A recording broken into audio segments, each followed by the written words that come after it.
Obispado de Cusco. Adelante.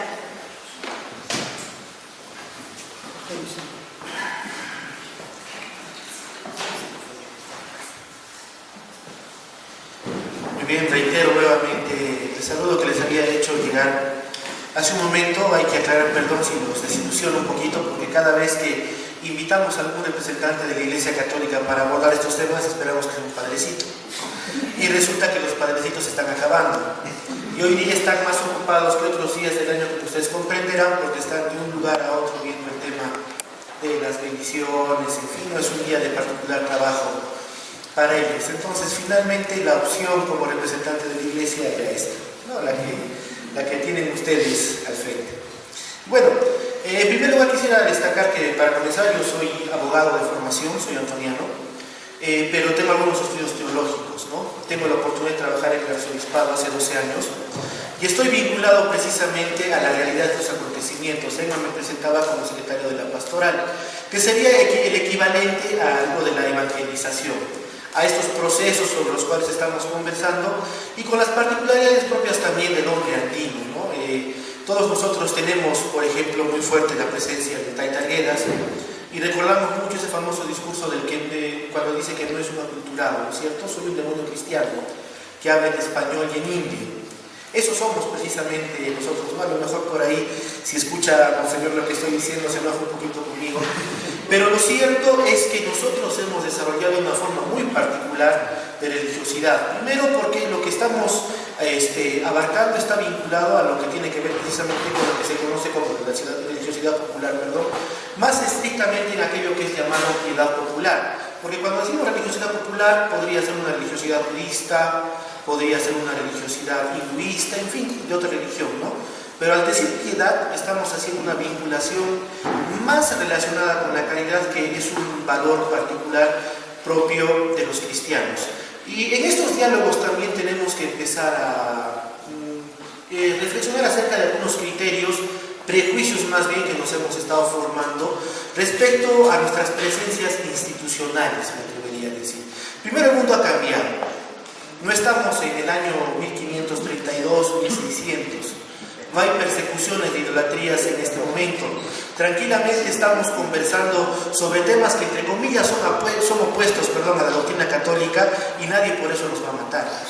Es más, en esos tiempos, y también hay que conocer un poquito sobre estos temas, el trato que recibieron los naturales desde el punto de vista religioso fue particularmente especial, porque ellos eran considerados catecúmenos, católicos en formación, y como no estaban bien formados, ellos no podían recibir los mismos castigos que recibían los católicos bautizados, que ya estaban bien formados. La Inquisición en el Perú no fue creada para los indígenas, fue creada justamente para los bautizados y que incurrían precisamente en delitos. Ahí podríamos hablar de una serie de particularidades que son muy interesantes, muy asombrosas, pero que bien podemos revisar, no por defender alguna situación o alguna institución, por eso hablaba hace un momento de esto de las institucionalidades, ¿no? Sino para comprender que es una situación que efectivamente pasó. Hay muchas cosas que nosotros hemos aprendido y que tenemos que desaprender, y que también en este caso deberían resignificarse, tanto para interpretar lo andino como para interpretar lo católico, y nos demos cuenta de que hemos generado nosotros una síntesis.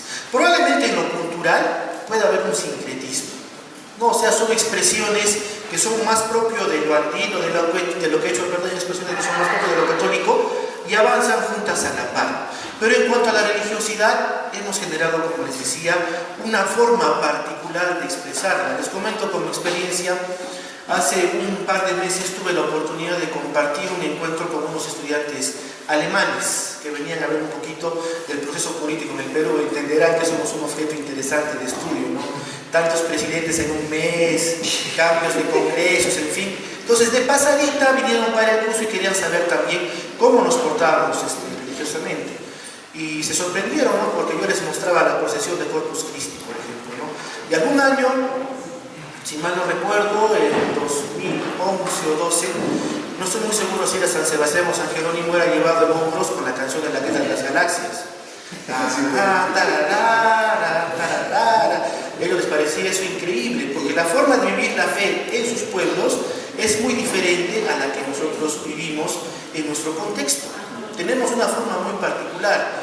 Les mostraba cómo llegaban a San José antes de que entre a la catedral y lo están metiendo en hombros y entonando el corazón contento de los ayacuchanos, ¿no? El corazón contento y tumpachale, en fin, haciéndole dar vueltas, y ellos lo miraban asombrados porque en su contexto no ven procesiones como las nuestras. De la misma forma, esta expresión religiosa que está vinculada a la cruz, en nuestra tierra ha adquirido una forma muy particular. En mi caso no voy a acercarme mucho a los aspectos históricos vinculados a lo prehispánico, a lo preinca inclusive, ni tampoco al contexto actual, sino un poquito a reflexionar sobre el derrotero y de qué manera nosotros hemos generado una particular forma de venerar a la cruz. Ustedes se van a dar cuenta que muchas de nuestras fiestas católicas en el Cusco no coinciden con el actual calendario de la Iglesia Católica. Hace unos 50 años más o menos hubo un acontecimiento mundial que se conoce como el Concilio Vaticano II. Y se reunieron los obispos de todo el mundo en Italia y hicieron una serie de reordenamientos. Y muchas de las festividades que nosotros estábamos vivimos inclusive ahora, no correspondían mucho al contexto evangelizador, porque estamos en un tiempo nosotros en el que estamos celebrando la Pascua, como nos recordaba el profesor Hinojosa hace un momento. Y es incongruente que en la Pascua celebremos a la cruz, porque es una conmemoración de la muerte de Cristo. Y en este tiempo lo que estamos haciendo es celebrar su victoria de resucitado. En todo caso, cuando se traslada la festividad de la veneración de la Santa Cruz en este nuevo tiempo para el 14 de septiembre, que bien conocemos, ¿no es cierto?, que hablamos y veneramos ese día, adoramos al Señor de Huanca, pero también recordamos, decimos, ¿no?, la exaltación de la cruz. Y quien ha tenido la fortuna de nacer el 14 de septiembre, ¿cómo se llama? Exaltación, ¿no es cierto? Exalte, en fin, bueno, es una costumbre que se ha ido dejando, pero más o menos también es para explicar la situación. Y como esta forma de religiosidad está tan arraigada en nuestra tierra, la Iglesia Universal ha conseguido que en el Cusco y el Perú particularmente sigamos celebrando el día de la veneración de la cruz hoy día. Si agarramos un calendario litúrgico universal, vamos a ver que hoy es un día como cualquier otro, pero para nosotros es un día muy especial y así está escrito y así está considerado. Por favor, avanzamos un poquito en todo caso. En la Biblia vamos a tener primero un antecedente de la cruz. Ustedes deben conocer la historia de Moisés, recién ha pasado la Semana Santa y todavía seguimos viendo la película que es protagonizada por Charlton Heston, ¿no es cierto? Los 10 mandamientos. Es casi una obligación que veamos esa película junto con Ben-Hur. En algún momento no se muestra precisamente esto en la película, pero hay una ocasión en la que el pueblo de Israel, cuando ya ha salido de Egipto, reniega con Dios. Porque todo el día están comiendo maná. A ver, vamos a comer cancha todos los días. Es incómodo, ¿no es cierto? Ellos comían maná todos los días. ¿Por qué nos han sacado de Egipto? Ahí teníamos por lo menos otra cosa y no teníamos que estar comiendo siempre esto. Dios se molesta y envía una plaga de víboras para que los piquen a aquellos que estaban renegando contra él. Se arrepienten y le piden a Moisés una forma de reparación. Y Moisés le dice a Dios, haz un mástil. Ustedes alguna vez, acá no tenemos mar, ¿no es cierto? No tenemos lagunita cerca tampoco, pero el mástil es el palo de los barcos y normalmente tiene un palo vertical y un travesaño con la forma de la cruz. Y pone encima una serpiente de bronce y todos aquellos que miren la serpiente inmediatamente se van a curar. Hay un propósito en esto, ¿no? Es una anticipación precisamente de la cruz de Cristo. Vamos a ver luego en el Evangelio de Juan cómo el mismo Señor habla con un hombre que se llama Nicodemo y le dice, no, si quieres entrar al reino de Dios, tienes que nacer otra vez. ¿Cómo va a ser eso posible? Y habla de renacer del Espíritu y que no todos pueden subir al cielo por sí solos. Para subir al cielo, alguien tiene que bajar. Y el que bajó es el Hijo del Hombre, que es Jesucristo, está hablando del mismo. Y dice, así como Moisés levantó la cruz con la serpiente, el Hijo del Hombre también tiene que ser levantado con su cruz para llegar hasta el cielo. Miren que encontramos una primera relación con aquello que nos decía hace un momento el profesor Hinojosa, ¿no? Como la cruz como un vehículo que nos permite pasar, diríamos acá nosotros, de una pacha a otra pacha, de un tiempo a otro tiempo. El siguiente, por favor. Ahora, esta es una imagen reciente, si se fijan un poquito, es nuestro arzobispo, y está con su mascarilla. Estábamos en el tiempo de la pandemia y debíamos tener mucho cuidado. No saben el sufrimiento que hemos tenido para recuperar nuestras procesiones, en fin. Pero conseguimos esto el año pasado en el Corpus Christi. Y miren, tenemos una fijación tan intensa los católicos con el tema de la cruz, que en este momento, cuando vamos a misa de vez en cuando, misa de difuntos, en fin, o matrimonios, y si llegamos a esta parte vamos a ver que hay un momento importante en la celebración en el que el sacerdote eleva la hostia. La misa es como una conmemoración de la pasión, la muerte y la resurrección de nuestro Señor Jesucristo. Cuando está levantando la hostia, conmemoramos también el momento en el que el Señor es elevado en el madero. En la película, en la Pasión de Cristo se nota eso un poquito fuerte, ¿no? Pero es justamente ese momento en que la cruz está tendida en el suelo, es atada con sogas, la jalan hacia adelante y ¡plum! Es lo que estamos viendo en cada misa. Estamos teniendo ese recuerdo. Inclusive en la Eucaristía, en la que se conmemora más fuertemente la resurrección, como les comentaba, estamos viendo también ese momento particular de la presencia de Cristo o de la cruz, particularmente para nosotros. El siguiente, por favor. Bien, ahora se habrán dado cuenta ustedes que como cusqueños al menos tenemos una cantidad de ritos que marcan nuestra identidad. Son fundamentales. Por ejemplo, ya estamos en mayo, junio. ¿Qué es lo que necesariamente nos tenemos que preparar para comer? No me digan que no se dan cuenta. Ayer algunos han comenzado. Nuestra guatia. Evidentemente. Y no lo vamos a hacer fuera de otro mes que no sea mayo, junio o hasta julio. Solamente en esta fecha. Y no nos atrevemos después porque vamos a ahuyentar las lluvias, va a ser mala cosecha, y en fin, una serie de justificaciones. Pero miren que es un comportamiento ritual. Hacemos lo mismo en estos meses durante este tiempo. El tema del Cruz Velaico también puede ser entendido como un tema ritual. Inclusive yo me atrevería aquí a adelantar que nuestras ritualidades, desde este enfoque católico, tienen una conexión. A propósito de lo que nos comentaba también el profesor Hinojosa hace un momento con esto de los hijos de la cruz. Vamos a ver que la cruz está integrada precisamente a la reflexión cristiana en su totalidad. No es un acontecimiento aislado y cada fecha en realidad está conectada. Nosotros celebramos el carnaval entre febrero y marzo, ¿no es cierto? Que es la coincidencia de la fecha. Pero también cuando pasan los meses, el 1 de noviembre vamos a celebrar la fiesta de Todos los Santos. Y en la fiesta de Todos los Santos, ¿qué cosa comemos? Pan caballo, pan guagua. Muy bien. Vamos a contar. Digamos que sea febrero, últimos días, pero cae marzo, el carnaval, particularmente el carnaval, porque de eso estoy hablando, ¿no? Marzo, abril, mayo, junio, julio, agosto, septiembre, octubre, noviembre. 9 meses. Y como pasaba en esta explicación de la fiesta que nos decía el hijo de la cruz, ¿de quién es tu hijo? También las mujeres empezaban a hablar. Es hijo de la fiesta, fiesta guagua. Por eso hay una explicación más o menos cristiana, un poquito faltosa, vamos a decir entre comillas, de lo que ocurre en la fiesta del carnaval, los excesos. 9 meses después van a ser la guaguita. Por eso en esa fecha ponemos el pan guagua, entre otras costumbres que seguramente podrían justificar esa práctica. Comer esos panes en esa fecha también es ritual. Entonces, en la práctica de las primeras comunidades cristianas existía precisamente una ritualidad que nosotros hemos heredado casi inconscientemente por la facilidad de hacer este gesto. Cuando ocurre alguna cosa, ¿qué es lo que hacemos?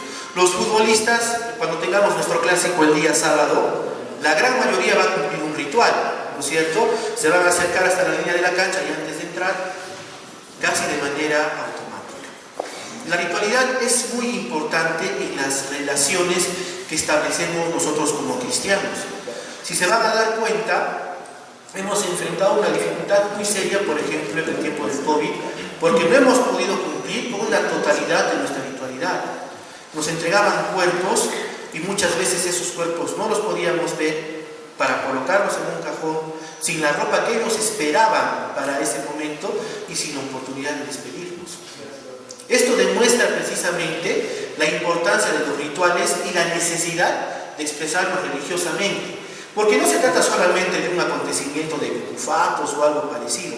Por el contrario, lo podemos entender ahora después de la pandemia, contribuye enormemente, no solamente con la salud espiritual, sino también con la salud mental. ¿Cuántas personas han experimentado la desesperación al no poder recibir desesperación, al no poder recibir la bendición del Señor de los temblores, por ejemplo? Al no poder ir a Huanca, al no poder ir a Coyoiti y expresar su religiosidad. No solamente es un acontecimiento reservado para una organización, es una expresión de todo el pueblo que se tiene que conservar y se tiene que promover. En fin. El siguiente, por favor. Ahora, dentro de las ritualidades también está la comida.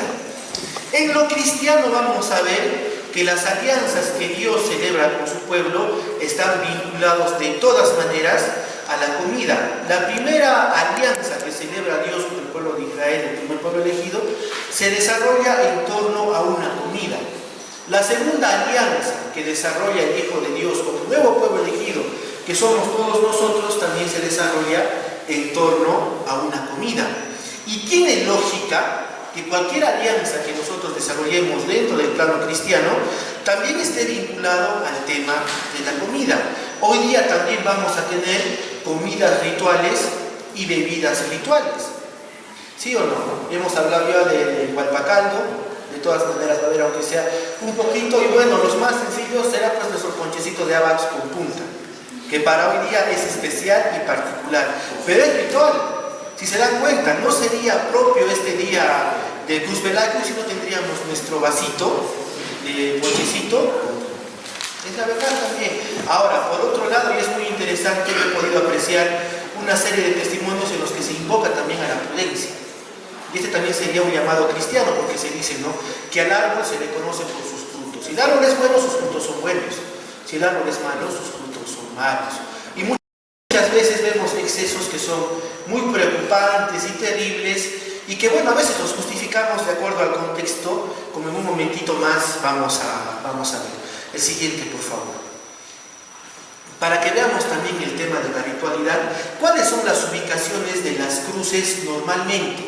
Es cierto que marcan un camino, nos orientan, y están presentes en lugares en los que antes efectivamente habían adoratorios incas, y eso lo digo sin ningún temor también. Si van a buscar ustedes, por ejemplo, la historia del Corpus Christi en la página del Arzobispado, el último sacerdote que ha hecho la explicación del Corpus Christi ha sido el padre Mario Mendoza, nuestro ceremoniero, párroco de la parroquia Santa María de los Ángeles, que está en la Plaza Tupajamar. Y él hace todo el reconocimiento, ¿no? Es una sustitución, es una vinculación con el itinerario que tenían los incas al pasear a los malquis, ¿no?, a las momias, y que ahora nosotros lo expresamos en esta fiesta de Corpus Christi. No hay ningún problema. No es que, ay, por eso me van a matar o algo por decir. A veces hay interpretaciones exageradas. No, a veces hay interpretaciones exageradas. Sobre eso sí discutimos, conversamos, dialogamos. Pero nada más. La cruz normalmente se pone en el lugar más elevado porque nos protege, nos cuida, nos da seguridad. Hay una concepción mágico-religiosa. Por eso será que nosotros, por ejemplo, al persignarnos, no lo hacemos acá. No voy a ir a una carrera y me persigno mis piernas, ¿no es cierto? Voy a levantar pesas, en mis codos le hago la cruz. No, siempre es en la frente, en la parte más elevada, porque va a proteger todo. En fin, el siguiente, por favor. Inclusive en nuestra ritualidad nosotros hemos encontrado que la cruz también está presente en la flor del ñurchu. Cuando el ñurchu se desflora con muchísimo cuidado, vamos a encontrar que en el centro está presente una cruz blanquita. Y es otra justificación también para entender, entre otras, no estoy entrando en conflicto por si acaso con el razonamiento y la creencia y la seguridad andina que tenemos de que era una flor importante para los incas, para Viracocha, para nada. Pero también esta es una justificación en este caso para entender la importancia del ñurchu en la Semana Santa, particularmente para el Señor de los Temblores, porque es otra presencia de la cruz. Entre otras. El siguiente, por favor. Y claro, nosotros también le damos un sentido mágico religioso, ¿no es cierto? Muchos buscamos nuestra crucecita de Pataquisca el Viernes Santo para poner en la casa, y ahí, por ejemplo, podríamos encontrar ahora sí alguna vinculación con la religiosidad de los incas, porque probablemente ellos utilizarían el espino, no en forma de cruz, pero sí el espino, para garantizar la seguridad en la casa. Si viene una persona mala, va a chupar todito, hermano, y va a empezar a botar un juguito. Y si no va a botar un juguito, se va a secar y te va a proteger del mal. Pero tiene que ser cruz. Ahora tiene que ser cruz. Y ya que vamos a decir también de nuestras cruces de Domingo de Ramos, también todos quieren su cruz bendita de Domingo de Ramos. ¿Para qué? Para ponerla detrás de la puerta de la casa y que nos dé seguridad. Inclusive tiene una dimensión un poquito más extrema, porque hay cruces de Semana Santa también que tienen ajo. Y evidentemente el ajo se pone para que nos protejan de los demonios. Como curiosidad, yo tengo la fortuna de ser vecino del centro histórico y me he podido caminar bastantes sitios. Este sentido mágico de la cruz lo podemos encontrar en una casa que está en la calle Ceniza, que le dicen la casa de los vampiros. Dicen que en algún momento en esa casa hubo una posesión diabólica, todavía hay un pozo. Y los patios y varios de los ambientes de las casas están llenos de cruces. Ojalá que la familia les deje entrar. Yo he tenido la oportunidad de entrar porque tenía un amigo, vivía en la casa, es una casa de vecindad. Y efectivamente, yo no sé si conserven todavía esa tradición, no recuerdo el número, pero sería importante, por ejemplo, hacer memoria de esto, porque muy probablemente no haya sido el único municipio que tenía esta característica, que demostraba precisamente la conexión que tenemos con la cruz, en el sentido de que nos protege del mal y que tiene también una connotación mágico-religiosa. Siguiente, por favor. Esta historia de todas maneras se va a relatar esta noche en cada una de las veladas que vamos a tener al pie de nuestra cruz. La historia de Juan Bandolero, ¿no es cierto? Juan Bandolero era un pillo malvado que andaba por la parte de Santa Ana, por el centro, en las chicherías, haciendo lo que él quería. Mataba gente, robaba, violaba, y no le importaba, ¿no? Él mismo inclusive decía que no le tenía ni siquiera miedo al diablo. Juan Bandolero ni al diablo le tiene miedo. Y hacía todo el daño, y cada vez que hacía daño a alguien también la gente lo maldecía. Y en algún momento él recibe una voz de lo trascendente y le dice: Juan, esta noche tú te vas a venir conmigo. Juan se asusta y empieza a caminar por diferentes lugares. Es una versión que me han contado a mí, por eso la comparto. Tiene muchas versiones esta historia, después me van a corregir y me van a decir: no, no es así, el Juan Bandolero, no. Es una versión entre muchas. ¿Ya? Está caminando por la calle Hospital, preocupado, pidiendo ayuda. La gente lo bota: maldito seas, Juan, porque tú mataste a mi hijo, tú me robaste mis animales, tú rompiste mi casa, tú quemaste mi trabajo, en fin. Y llega hasta la parte de Puquín y empieza a sentir que la tierra se calienta. Y siente un sonido como de temblor, de terremoto, y la tierra se empieza a separar. En ese momento ve a lo lejos una cruz y le dice: Juan, Juan, ven conmigo, ven conmigo. Y empieza a correr, y justo cuando la tierra se va a empezar a abrir, dice: súbete en mi espalda. Juan Bandolero, como estamos apreciando ahí en la foto, se sube en la espalda de la cruz, y en la versión que a mí me contaron, el demonio salta debajo de la tierra para alcanzarlo, y la cruz se eleva. Salta más fuerte y la cruz se sigue elevando. Recuerdo que habíamos conversado hace un momento de cómo esa cruz nos comunica con el cielo, ¿no es cierto? Y toda la noche estaba en ese plan. El demonio saltaba, la cruz se elevaba. Hasta que se hace de día, el demonio se cansa, se mete otra vez a la tierra, y el Señor en la cruz le dice: Juan, desde ahora tienes que portarte bien, anda a la iglesia, pide perdón por tus pecados. Dice que baja Juan Bandolero obedeciendo el mensaje del Señor de la cruz. No lo quieren recibir en ningún templo y lo reciben en el convento de San Francisco. Entra al convento de San Francisco y ahí es donde termina sus días arrepentido, tratando de reparar todo el daño que había hecho. Eso se va a hablar, como les decía, de todas maneras hoy día. ¿Dónde estará la cruz de Juan Bandolero? Tal vez en Puquín. En la versión que me contaron está en San Francisco. Y ahora les voy a decir por favor. El siguiente, por favor. Primero, cuando se encontró Juan Bandolero en la cruz, dice la historia que la cruz tomó un color verde intenso. El verde es el color de la esperanza litúrgicamente, y es considerado en los tiempos que no son tan fuertes para el Señor, pero Él está presente con nosotros. Esos son los 5 colores litúrgicos que utilizamos durante el año, ¿sí? Y por esa razón dicen que en nuestro Cusco las cruces son verdes. Porque cuando lo salvó a Juan Bandolero, la cruz empezó a brillar con un verde intenso, el verde de la esperanza. El siguiente, por favor. Ahora, no se aprecia muy bien ahorita, pero esta es la fachada del templo de San Francisco y pueden ver que hay 3 cruces, ¿no es cierto? La que está al medio sería nuestro Señor Jesucristo. A su izquierda, el ladrón malo. Y a su derecha, la que está más directamente hacia nosotros, hacia el Colegio Ciencias, esa sería la cruz del ladrón bueno. Por lo tanto, la cruz de Juan Bandolero. Luego de haberse portado tan mal, de haber hecho eso, esa sería la cruz de Juan Bandolero, la que nos recuerda.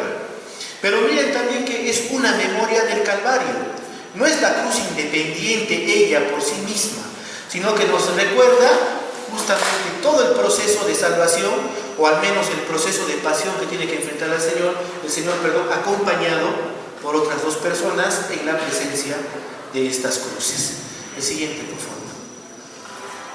Ahora, con esto y con la experiencia que les contaba de Juan Bandolero, encontramos esta comunión en la cosmovisión andina y también en la cosmovisión occidental católica, vamos a llamar en todo caso para la explicación, de que la cruz es un puente para llevarnos a Cristo. Y será por eso que también nosotros, en nuestro contexto, entendemos a la cruz como una persona, al menos los que son creyentes.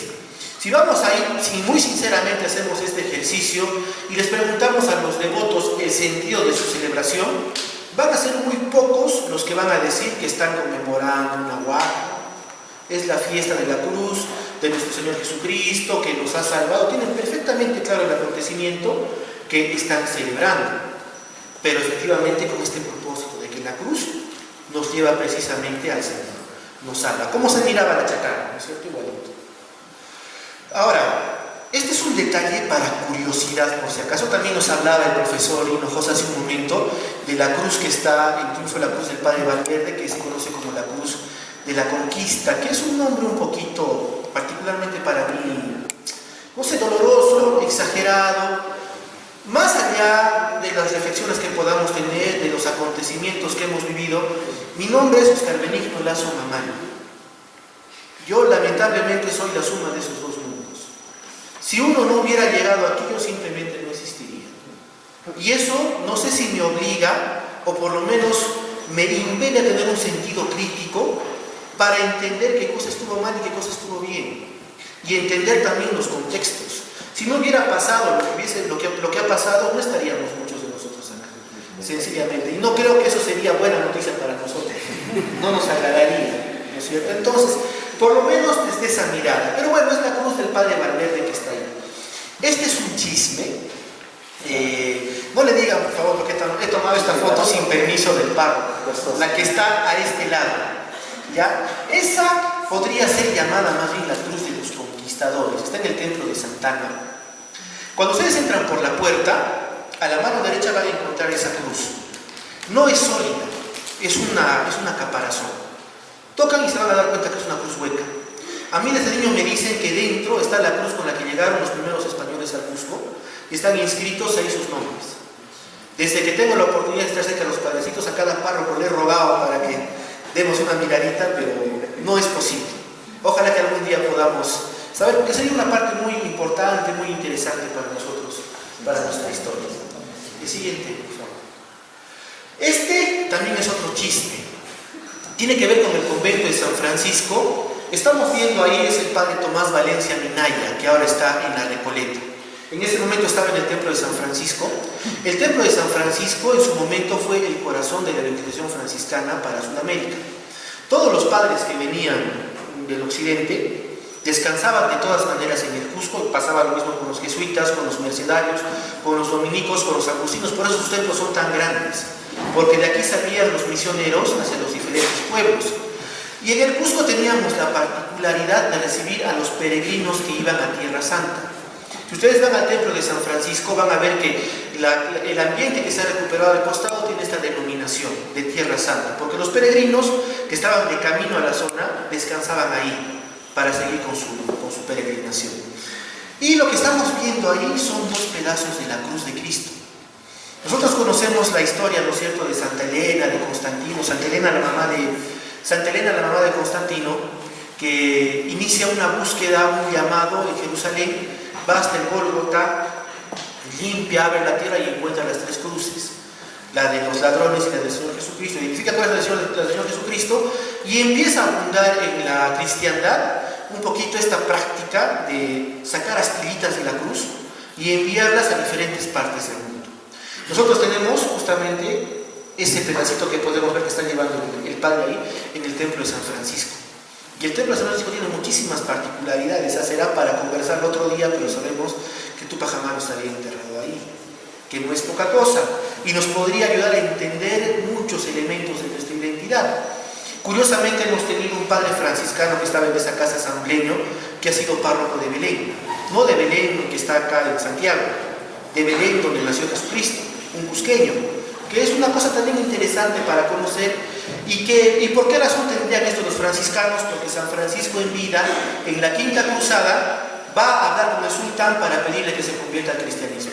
Es tan convincente, el sultán no se convierte, pero luego le permite a los franciscanos que ellos custodien los santos lugares, el sepulcro, el lugar del nacimiento y otros lugares más son custodiados por franciscanos. Por esa razón, es un derecho que se ganó pues hace casi 1000 años.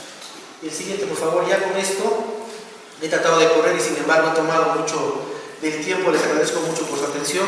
Y más que consultas, yo estoy seguro que también tienen muchos aportes, porque los cusqueños somos muy inquietos por estos acontecimientos y no siempre queremos preguntar, también queremos aportar y eso estaría muy bien. Muchísimas gracias.